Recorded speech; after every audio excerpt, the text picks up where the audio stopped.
Hey, everybody, and welcome to this edition of the Boon of Wireless podcast, now part of Wirelo. Yes, Wirelo, revolutionizing the way businesses in the wireless industry connect, collaborate, and thrive.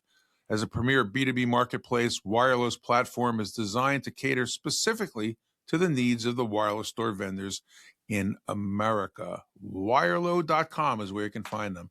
I am your host, Jon Horovitz, coming to you always high above the streets of northern New Jersey at ANJ Media.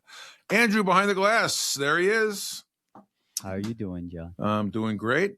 Looks like we survived July, and hard to believe that we're already in August. And we survived a tornado. We did survive a tornado here in New Jersey. 4 of them touched down a week or two ago, and we're not built for this, are we? No. Okay. No, we're not. All right. Well, I know that somebody posted a picture of their plastic outdoor table with one of the 4 chairs laying down, and it said, "We will rebuild." So I guess, all right. Today, we're diving into one of the most critical and often overlooked pillars of the wireless industry, customer care. Whether you're a national carrier, an MVNO, or a fast-growing prepaid brand, the customer experience can make or break your business. My guest today is a leader in the contact or call center side of the business. Tom Hansen is the CEO and co-founder of Smart Customer Solutions, a cutting-edge customer service center that sets the bar for call centers with customer satisfaction results exceeding 93% and first call resolutions over 90%. Tom's experience in handling diverse accounts such as Sears, Sprint, Boost Mobile, US Cellular, and General Electric put Smart Customer Solutions at the forefront of serving very demanding but loyal customers. Today, Smart handles 5 new MVNO clients, participating from platform designs, product offerings, marketing approach, and launches. Their consultative approach has been recognized and appreciated by each client. So please, join me in welcoming to the broadcast, Mr. Tom Hansen. Tom, how are you? I am doing great, John. Thank you for having me. I'm thrilled to be joining you here today. Well, it's a pleasure to have you. We go back a few years, and always enjoy being with you. Always have a few laughs. Now, you're in Central Florida somewhere, right? Sunny Orlando, Florida. Nice and hot in Lived August, here right? in 1999. I always lived in the north where it was cold like you. And I finally said I'm tired of it, and I moved down to Florida. Why don't we just start at the beginning? You're in the customer contact, customer service, customer care, call it what you will, business. What inspired you to build a customer care center focused specifically on wireless? Was there a moment when you realized the wireless industry needed a different kind of support partner? You have to really go back. It's fate. I mean, over 30 years ago, I worked for GE Finance, and I was approached about becoming the general manager for GE Appliances for both their extended warranty products as well as their spare parts. And of course, I accepted it. It was 1/20th of their global appliance revenue and 1/3 of their income. And at 30 years old, I had now 700 employees working for me. A big portion of those employees were inbound sales centers for the parts and for the extended warranties.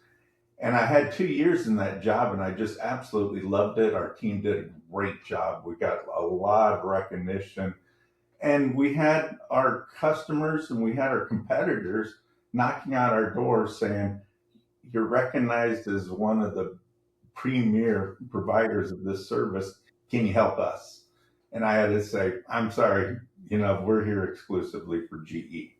So when GE corporate finance came knocking on the door, when we go back to finance, I looked at my opportunities and I said, "There's a real opportunity here." And I left GE and started a company called Accent Marketing Services. Mm-hmm. And it was a big hit immediately. We end up getting a lot of people in the space of white goods, but then we lucked into a relationship with Sprint. I built a call center in Kansas City. We went from being on the bottom of 1 of 10 vendor partners doing the pin drop. And John, you and I are old enough to remember those days. Yep. answering call for the pin drop, to becoming in 5 years the #1 vendor partner of Sprint, with over 5,500 employees working exclusively on Sprint. And then one of the companies that you worked for also was Boost. I was 100% the provider of customer service and sales for Boost. So then I got smart and I went ahead and sold that company in 2014, moved to Florida, played a lot of golf, and enjoyed my life until, fate rang again, and I got a phone call from a former Sprint relationship, and he's now the CEO of one of the regional carriers, wireless carriers, and he said, "Tom, my customer service provider is failing. I can't take it. Would you consider coming to the Phoenix area and building the center and running it for me?" And I said, I'll look at it. And that was the beginning of Smart. And within 6 months, we had a center built. We had a happy customer. And I started making my phone calls to a lot of my old working relationships and bringing in some talent. The good news is we've been doing business for the last 7 years. We've had 7 years, and I'm very proud of this, of consecutive double-digit revenue growth. And last year, our revenue growth was over 60%, and this year it's going to be over 50%. And we're very selective in who we work with. And most of our growth comes, and John, you know this, most of our growth comes from our existing customers. We believe in partnering. We believe in we're dedicating ourselves and growing with our existing partners. That's a great story. As you were building the company, what early challenges or challenge shaped the way you operate today? The biggest challenges with Accent is now I've got the learning. I mean, we grew so fast at Accent that we just didn't have the capitalization. So we almost failed because we were so successful. And I know there's a lot of business owners out there that feel the same way. Everything's going right, but they can't finance it. I had all my savings gone. I sold my house, moving my pregnant wife into a rental home. I maxed out all my credit cards. I had loans to my parents, my parents, and everybody else. And finally, I got an SBA loan that once you had that SBA loan, I was able to get traditional lending. At Smart, we're not going to grow the company irresponsibly. We're going to grow it with our own means. The wireless market, as you mentioned, we're old enough to know, it's changed dramatically, versus what it was when we were both beating the streets. But you got prepaid growth, MVNO expansion, eSIM is here. How have these shifts in the wireless business influenced the way your care center operates? Well, again, we're exclusive to the wireless industry, and we're exclusively U.S. based. So that is our focus, and that's really our differentiator out there. And, we talk about competition, but I really don't know anybody that does that exact model that we do. In the old days of Accent, there was a lot of competitors out there that did a host of services. But, I think that our advantage right now is we have all of these, mid-size and new launch MVNOs coming in, trying to find a differentiator. And one of the key differentiators is U.S.-based agents to service their customers. Price, everybody's tried price. Relationships, I believe relationships is really going to be a powerful one, and those are groups we're talking to today. Groups that already have strong relationships and that they can cross-sell the wireless plans. So what do these wireless providers value the most when they're looking at a call center like you or someone else? Is it cost, quality, or something deeper, as you were just talking? It's all performance. We earn our keep every day. And we measure it through, customer satisfaction surveys, which I'm proud to say that we run over 95% customer sat, and first call resolution. When our customer resolution is over 90%. So every time someone calls, we're resolving their need in the first call. And you know how frustrating it is to call one of the service providers. They transfer you 5 times, you still don't fulfill your need. I mean, that is our focus. And, very proud of our statistics that we're able to achieve. Customer care is a blend of people and process and technology. How do you balance automation and AI with human empathy? And we're gonna dive into AI and a couple of things that you said to me last week. But how do you balance those two things? I think blending is the right word. I mean, you can't have, in my opinion, AI replacing people. It really needs to be, in conjunction with people. We're using AI as a tool to make our people, quicker to answer the phones. We're using AI to have data about the customer to them quicker. We use AI to go and audit the calls. Every call is reviewed through a machine learning, and they give us feedback on every call. It used to be in the old days, you would take 10 calls during the day and you'd have a group of quality assurance people listen to the 10 calls. Well, now every call gets listened to, and we're getting machine learning feedback from every call. So things have changed a lot, but in regard to the machine answering the call and fulfilling the customer needs, it really isn't there yet, especially in any complex type of transaction. And I think wireless, we all know, is very complex. When we were talking prior to getting together today, that Smart will always answer the phone with a real person, and that none of your employees work remotely. They work in the call centers. Why do you employ that strategy? Well, we've attempted it. I mean, every time that we've had, employee that was going to, a very good employee, of course, that needed to, for medical reasons, work from home, or they're moving and we wanted to save them and they need to work remotely, their performance goes down. I mean, during COVID, everybody was so excited about remote, workstations and remote working environments and how their life's going to change. And I said, and we didn't do it during COVID. We gave them essential letters. So every one of our agents had an essential letter and drove to work. And all of those people that I talked to that were so excited about it have either brought their teams back in or they've outsourced it. Uh-huh. It just, Okay. How many times have you been on the phone, John, with a service provider that you hear a dog in the background or you hear kids in the background? Right. Oh, too many. Regular. Too many. Regular. Right. We don't get that in ours. Wireless is a complex transaction that you indicated a few minutes ago that isn't for AI yet. All right. There's activations, there's porting. I don't have my code. Where do I get my code? How do I do this? Device issues. How do you train, especially on the devices, how do you train your agents to handle that level of technical detail? Well, it's really a transition. I mean, we bring them in, we put them in a general information, which is tier one, and we start them off in a tier one situation. I know this environment, so you understand what I'm talking about.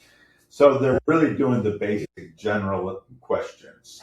When is your stores open? What other plans can I get? I need to add a new line, so forth. But when it gets into anything more technical, or where it needs technical support, or tier two, tier three, those are promotable job career pathing for us. So we have an opportunity to pay those agents more money, and those people are working typically with the engineering group over at the telcos that we're working with.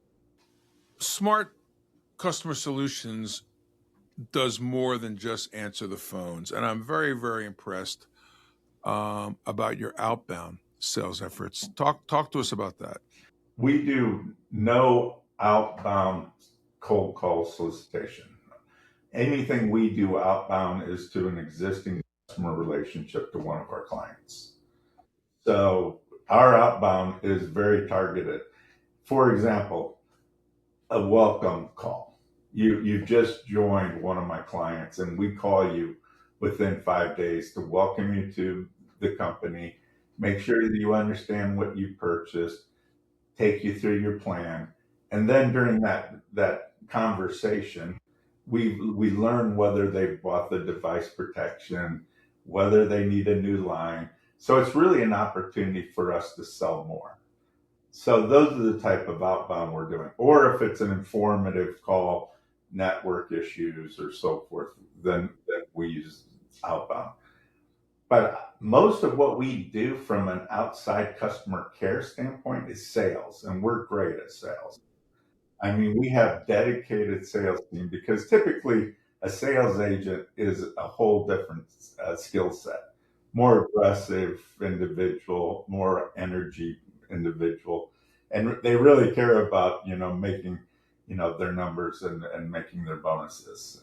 So it's highly motivated. They still get a nice base pay, but typically they're going to make up to 40% more on their bonuses for selling. But right now, our attachment rates for our clients are over 40%. When a customer calls in because they saw the phone number or somebody told them about it and they want to learn more about this company, over 40% of the time we're going to sell them a line or on average 1.6 lines. So the carriers must be happy with both your inbound and your blended outbound teams there. But can you share a real life experience where your team improved the carrier's churn or retention or their own customer satisfaction? Well, we did mention about our customer satisfaction scores of over 95%. I mean, that's industry average, best of class. So that is what makes our clients happy. First call resolution, and the fact that we've got senior management involved in their accounts is they're not accustomed to that. Usually, there's account managers, and they get very little attention from the senior managers of their vendor partners. So I think that's really a game changer and why we never lose clients. I mean, in our 7 years of business, we've never lost a client. We just grow within them. In an industry that like customer care that has employee turnover, notoriously high turnover, you don't have that. Right. And so what have you done and your management team done to build a culture that keeps their agents engaged and performing at such a high level? It can't be just compensation. And compensation is like third level down. Again, over my 30 years of experience, I've learned that what motivates individuals is they want to come to a working environment that feels like family. So we really focus on a family oriented workplace. In fact, I hire, family members. If somebody's performing very, very well for us, I always ask them, what about your sisters, your brothers, your cousins, and so forth? Because generally, if you have a good performer, their relationships also perform well. So that's A. B, it's all about leadership. You have to have strong leadership that respects the individuals and they respect our leaders. And that's how you retain the agents and the employees. And where else can you have access to the CEO of the company directly? I mean, I walk the centers, and I'm the kind of leader that I go and stop and talk and high five and hug and do all of the very personal, relationship type things with the individuals. We have 250 people now, so it's becoming more and more difficult. But still, I don't ever want to lose that feeling. We picnics, we take the employees outside of the workforce, so they feel again the attachment to us. So, Tom, let's talk about your customer, the MVNO or the carrier or maybe some other type of organization. About pricing models, what works best for wireless customer care? Is it a per call charge? Is it a monthly charge? Is it a per subscriber charge that I'll be paying you a couple bucks per subscriber, and it just goes up and up and up, and maybe there's a price break, or outcome based. What do you propose when you meet with a client, and what is the client's expectation on how they're going to pay you based on possible conversations they've had with other care providers? Typically, if we're dealing with a startup MVNO, they have very few subscribers, and we really can't charge them per subscriber and make any sense. So what we come up with is a nominal, fixed price per month fee that they pay us until they get up to 5,000 subscribers. And then when they hit the 5,000, then they start paying us per subscriber. Again, it's very challenging for us because typically at the beginning, we're partnering with you where we're losing money up front, and we're anticipating your success so that we can make it up in the future. And once you get over the 5,000, we still don't break even for us. We really need them to get to 15,000 for us to be able to have the right coverage. You have to cover at least 5 to 6 days a week, and you've got to cover 9 till 6 Eastern time for these clients at a minimum. And realistically, we have to have 4 individuals handling their account to start with. So it's a phase in. So you have a fixed cost per month. They achieve a certain level of subscribers. We go on a per average subscriber per month basis. And then when they get up to 100,000 subscribers, I mean, it's more efficient for them, the client, as well as for Smart, for us to go on an hourly agent basis. So, Tom, I'm starting an MVNO, and obviously I have to get my OSS, BSS, and my regulatory tax, all that good stuff. Now I'm looking at customer service, customer care. And if I talk to some of my competitors who are your clients now and said, what is it that Smart does best? What would they tell me? What are the 1 or 2 things that they would say, you want to go down this path because here's what they do? They would say industry expertise. I mean, we've worked with so many different players, both the carrier side, the big 3. We've worked with the mid-range carriers and the MVNO. So we've seen it all. I think the other is speed of execution. When there's a need, we drop everything and we take care of it. We just had one client that went through a ransomware situation that we got a lot of accolades because we just dropped everything to make sure we could help whatever we could do to resolve their issues.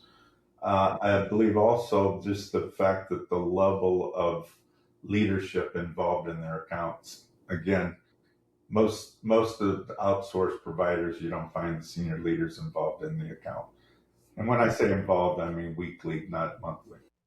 So I think those are the things that you would hear from them. I think flexibility in our pricing from a contractual standpoint, they're very happy with. And again, I've got clients that work with me for the whole 7 years. I've got 5 years, 3 years. So like I said, we never lost one, and everybody seems very happy.